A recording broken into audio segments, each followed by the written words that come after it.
전세 시장은 1,000조 원이고 연간 사고액이 지금 보증보험 가입한 170조 기준으로 1.6%이기 때문에 가입 안 한 시장까지 다 포함하면은 거의 1년에 10조 원 이상의 그런 사고 사건들이 발생한다고 생각해도 무방합니다. 근데 연간 4조 원 이상의 사고가 나고 그거를 못 받아들이고 증자를 하고 뭐 소위 채권을 5조에서 20조씩 찍어내고 이런 어마어마한 소위 금융 스캔들이 되고 있어도 그럼에도 불구하고 전세시장 안정화를 하겠다기보다는 전세시장 펌핑하겠다는 얘기를 보니까 이거는 뭐 그냥 소위 정남이가 떨어지는 거죠.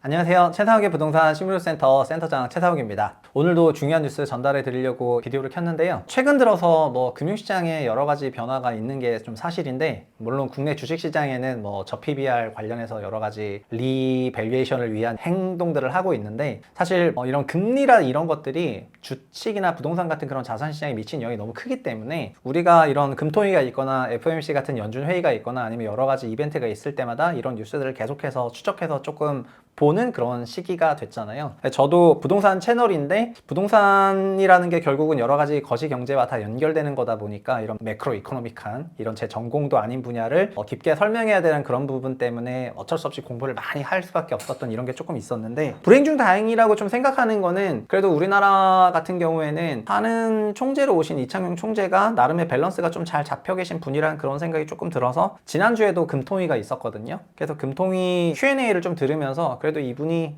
그래도 밸런스를 그나마 잡아주신 분이고, 만약에 다른 분이었다면 정말 우리나라 정말 큰일 날 수도 있었겠다 이런 생각도 조금 합니다. 물론 뭐 그렇다고 뭐 무조건 뭐 비판이 없냐 그런 건 아니지만, 그럼에도 불구하고 그나마 균형 잡힌 거는 한국은행밖에 없어. 개인적으로 그렇게 생각을 하고 있습니다. 근데 정말 한국은행이 뭐 정부는 아니니까요. 그래서 이 정부가 또 이 한국은행의 여러 생각들을 또 정면에서 반박하고 있는 그런 시기가 되니까 이 내용을 좀 전달해야 되겠다고 생각해가지고 오늘 마이크 켰습니다. 부동산 뭐냐, 앞에서는 잡는 척하고 뒤에서는 이제 펌핑하는 거예요. 일단 첫 번째 그 금통위부터 봐볼게요. 한국은행이 기준금리 9차례 연속 동결을 했고, 그래서 물가가 아직 불안하다 이런 게 주된 내용이었습니다. 금리 동결을 9번 하니까 기자들이 뭐 10번 하면 뭐 신기록이고 막 이런 얘기를 해가지고, 이런 신기록 깨는 게 중요한 게 아니라 사실은 뭐 금리 올리고 말리고 하는 그런 환경에서 어떻게 결정하냐가 좀 중요한 거다 이렇게 얘기를 많이 했는데, 상반기 내엔 인하가 쉽지 않다 이런 얘기를 했습니다. 근데 하는 총재 답변 중에서 좀 기사화가 많이 된 답변이 뭐냐면은 한국은행의 잘못된 금리 정책으로 부동산을 자극하지 않겠다,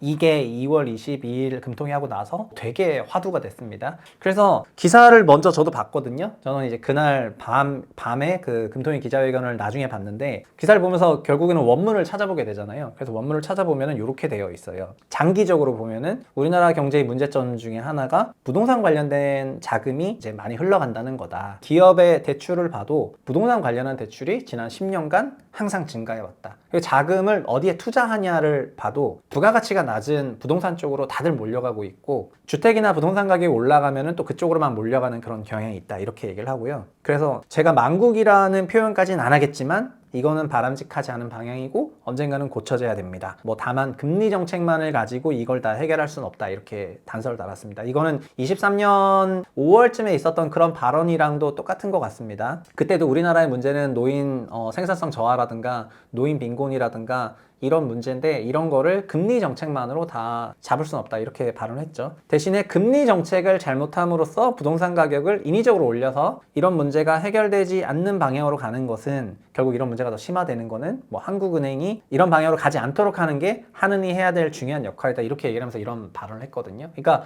우리나라는 부동산으로 돈이 너무 많이 흘러간다는 거예요. 그 말이 사실이잖아요. 그러니까 부동산 주택만 하더라도 6,350조니까 GDP 3배고, 미국은 뭐 전혀 이렇지가 않죠. 일본도 그렇고, 대만, 한국이 이래, 한국이. 그리고 우리나라 주식시장은 GDP 1배니까 지금 뭐 저PBR 테마니 뭐니 5만 뭐 갖다 붙여도 결국은 그냥 GDP 1배고 주택은 GDP 3배고, 그러니까 주택 관련 정책 넣으면 어마어마하게 효과가 나는 거죠. 근데 그러다 보니까 어떤 문제가 있냐면은 우리 소득으로 집 사기가 어려워졌어요. 이게 저는 부동산 시장 자주 얘기할 때 뭐라고 얘기하냐면은 정말 초고가, 그러니까 소위 제가 이런 용어를 좀 갖다 붙였는데 이런 용어가 적합할지 모르겠지만, 소위 인생에서 어마어마한 경제적으로 성공한 사람들이 그 막 이제 우리나라로 치면은 상장 기업의 막 그런 대주주 이런 사람들이 주식 상장하고 이러면서 돈 엄청나게 벌어버리잖아요. 이런 사람들이 막 자기 인생에서 너무나 큰 경제적 성공을 거뒀기 때문에 그런 사람들이 뭐 자기에게 상을 내리는 것처럼 뭐 소위 서울의 초고가 아파트나 초고가 주택이나 이런 하이엔드 주택들을 사는 거는 그거는 이제 별다른 소위 트로피 아파트, 트로피 주택들은 새로운 어떤 특정한 마켓이고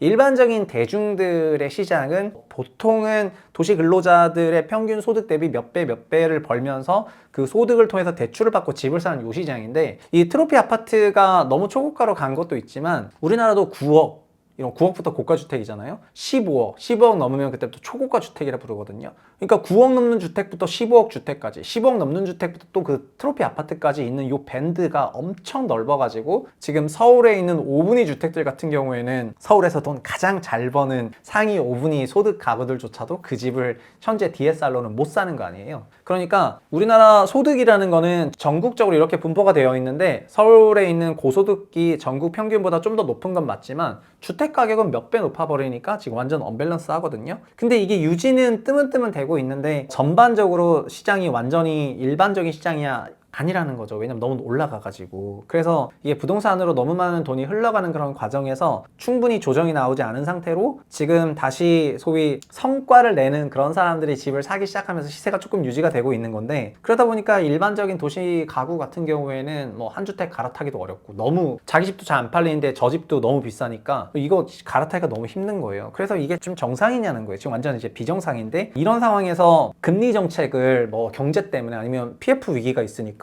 금리를 낮춰가지고 다시 주택시장을 부양해야 된다 이런 소리까지 나오는 거를 듣고 이제 하는 총재가 이런 말을 한 거죠. 근데 이런 여기 관련해서 결국은 DSR이라는 게 굉장히 중요하게 다시 이제 등장을 하게 되는데요. 이 DSR이라는 건 결국 차주들이 돈 빌리는 사람들이 자기 소득 대비해서 얼마나 빌릴 수 있냐 이 한도를 정하는 건데 최초에 논의되는 거는 뭐 17년에서부터 논의가 됐습니다. 김수현 수석 책 보면은 17년부터 논의했는데 자기가 시행 안 해서 너무 안타깝다 이렇게 말을 했는데 저는 그게 지난 문재인 정부 때 DSR 를 충분히 도입할 수 있었음에도 불구하고 소위 인기 영합적인 부동산 정책, 부동산과 정치라고 생각하는 정책의 패러다임으로 정책을 썼기 때문에 부동산 시장을 안정화하고 시장을 정상화하겠다는 이런 게 정치적으로 인기가 없더라도 그걸 한 게 아니라 그냥 인기 영합적인 정책을 쓰면서 그냥 다수가 좀 좋아하는 정책들을 찾다 보니까 결국 결과적으로는 다 실패했다고 생각을 하게 되거든요. 만약에 저라면은 그냥 전세금 DSR이라든가 아니면 일반 차주 DSR 주택임대사업자 폐지 이런 거 그냥 밀어붙여서 했을 거예요. 다 폐지시키고.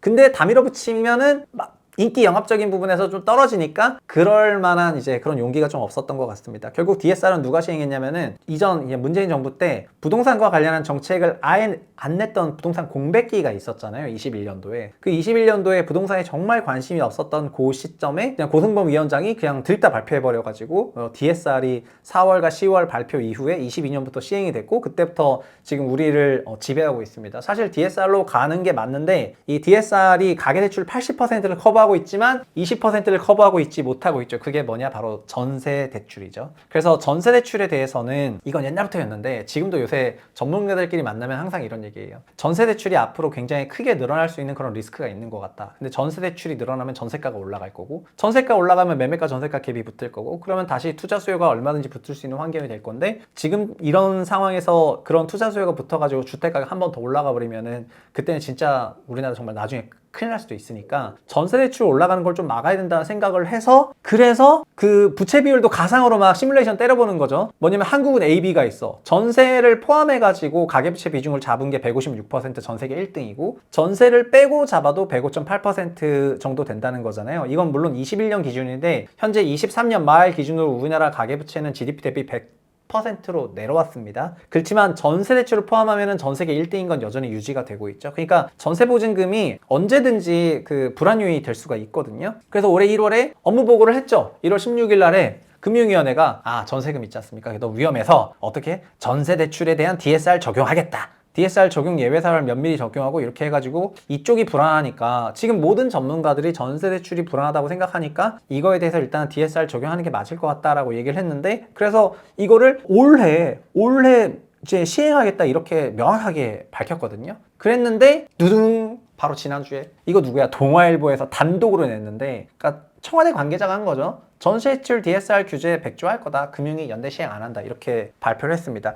그러니까 금융위가 업무보고로 연내 시행을 한다고 했는데 동아일보 단독으로 청와대에, 그러니까 아주 용산이구나. 용산에 가가지고 거기서 그냥 거기선 원하지 않는다. 이렇다는 거 아닙니까? 그러니까는 왜냐면은 전세대출 DSR 넣어버리면은 전세시장 흔들까? 이런 게 기사가 많이 나왔단 말이에요. 그러니까 전세대출 한도를 감소하면 전세가 하락하고 집값이 하락하는 우려가 있기 때문에 이게 1월 16일에 업무보고 하자마자 이런 우려가 나왔거든요. 그리고 나서 이런 우려를 열심히 전달했겠죠. DSR 전세대출 포함하면은 전세 대출 줄어들면서 전세값이 하락하고 전세값이 하락하면 매매값이 하락할 수 있으니까 이게 우려스럽다는 걸 열심히 전달해가지고 한 달 정도 지나서 2월 23일이 되니까 그래 그런 우려를 그래 그러면 안 되지 주택 매매가는 하락하면 안 되잖아 이러면서 전세대출 DSR 규제 백지화하겠다고 이렇게 단독을 냈습니다. 근데 이게 또 만약에 화두가 막 되잖아요. 그러면 또 언제 그랬냐는 듯이 금융위원회에서 보도자료 내가지고 전세대출 DSR 규제 백지화 아직 확정된 거 없어 뭐 이렇게 얘기하면서 또 엄청나게 간을 볼 겁니다. 근데 애초에 주택시장의 근간이 전세라는 거를 이제 서로 다 안다는 거예요. 서로 다 안다는 거고요. 그리고 지난 MB정부랑 박근혜 정부 때 주택시장 붕괴했을 때 전세가 펌핑해가지고 받쳤던 거를 알고 있고 그 정책에 정수인 사람들이 지금 다 와 있는데 특히 MB맨들이 많이 고용이 됐잖아요. 그런 상황에서 전세 시세를 안정화시키는 정책을 쓰지 않는다? 현재 전세 가격은 수도권 기준으로는 상승 일변도에 있기 때문에 언제든지 매매가를 자극할 수 있는데 이런 거에 대해서 전세가 안정화 정책을 쓰는 게 아니라 전세금 DSR 같은 거 쓰면은 전세가 내려가니까 오히려 전세가 내려가면 더 안 좋잖아 매매가에 이러면서 매매가 펌핑 정책을 쓴다 이렇게 하는 거죠. 근데 실제로 전세 시세는 전세 대출을 늘려줬던 2008년부터 2016년 사이에 서울 어딜 보더라도 평균적으로 다 2배 정도 올랐거든요. 그러니까 이거는 잠실에 있는 뭐 아파트 단지인데 2011년에는 전세 3.7억이었는데 2017년에는 전세가 8억으로 갔고요. 그러니까 평균적으로 다 2배 정도 올라간 거죠. 이 8억 전세 간 거에 다시 멀티플 올라가게 된 겁니다. 전세 4억에서 8억이 다 자기 자본으로 갔으면은 이게 어려웠는데 전세 3억일 때는 대출 2억까지 해줬는데 전세 8억일 때는 대출 5억까지 해줬단 말이에요. 그러니까 자기 돈이 2억이나 3억 정도 있으면은 전세 4억 살 수 있었고 자기 돈 3억 있으면 전세 8억 살 수 있습니다. 그렇게 만들어 놨으니까 여기에다가 갭매수 해가지고 주택가격 펌핑하는 게 얼마나 쉬웠냐 이런 말씀입니다. 결국은 제가 채널에서도 그렇고 제 네이버 프리미엄 컨텐츠에도 뭐 이런 내용 맨날 얘기했지만은 매매가는 전세 플러스 갭 가격이죠. 그 전세가 상승을 하게 되면은 갭이 축소해서 갭 투자가 활성화가 돼요. 전세 가격은 근데 그 소위 그 수급, 임차 수급이랑 유동성, 대출로 구성이 되어 있거든요. 근데 전세가가 그 임차인들이 활용하는 그 대출이니까 서민주거 프레임을 시키면은 전세대출 유동성 풀어주기에 좋단 말이에요. 전세가 서민주거니까 전세 유동성 조이지 말자 이렇게 얘기를 하는 건데 근데 그렇게 되면 결국은 전세가가 올라가면은 매매가가 올라가는 그 메커니즘이라는 거를 지난 15년째 쓰고 있고 이 정부도 쓰고 있다는 겁니다. 그리고 지난 정부에서도 전세대출을 규제할 수 있었는데 그거는 임차인을 규제하는 거기 때문에 비인기적인 대책이라고 생각해서 쓰지 않았던 거고요. 금융위에 있는 약간 소위 깨인 공무원들이 하려고 올해 업무보고 냈는데 용산에서 지금 반대했다는 거니까 전세시장은 1,000조 원이고 연간 사고액이 지금 보증보험 가입한 170조 기준으로 1.6%이기 때문에 가입 안 한 시장까지 다 포함하면은 거의 1년에 10조 원 이상의 그런 사고 사건들이 발생한다고 생각해도 무방합니다. 근데 연간 4조 원 이상의 사고가 나고 그거를 못 받아들이고 증자를 하고 뭐 소위 채권을 5조에서 20조씩 찍어내고 이런 어마어마한 소위 금융 스캔들이 되고 있어도 그럼에도 불구하고 전세시장 안정화를 하겠다기보다는 전세시장 펌핑하겠다는 얘기를 보니까 이거는 뭐 그냥 소위 정남이가 떨어지는 거죠. 그래서 지금 전세와 관련된 대책은 정부는 어쨌든 앞에서는 부동산 시장을 안정화시키겠다는 이런 노력들을 열심히 하고 있고 지금 관료들 중에서 일부는 이런 노력들을 하고 있지만은 용산은 그런 생각 없고요. 지금은 그냥 무조건 주택가격 올리겠다 이런 게 지금 정부의 그 골자입니다.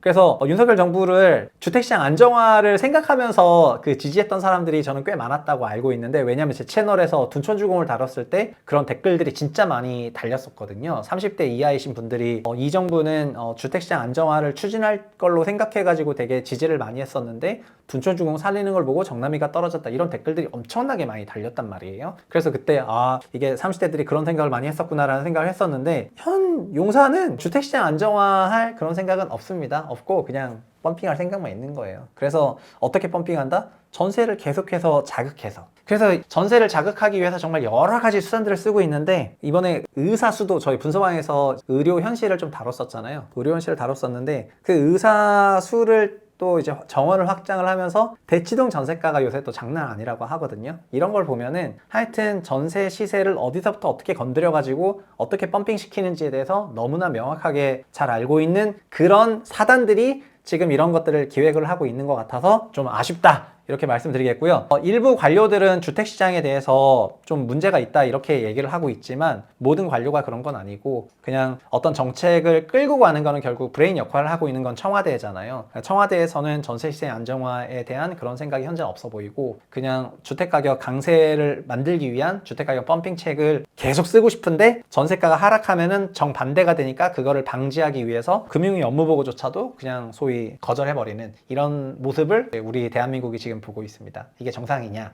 아니라고 생각합니다. 오늘은 이 정도로 내용 마치겠고요. 다음 시간에도 좋은 내용으로 찾아뵙도록 하겠습니다. 감사합니다.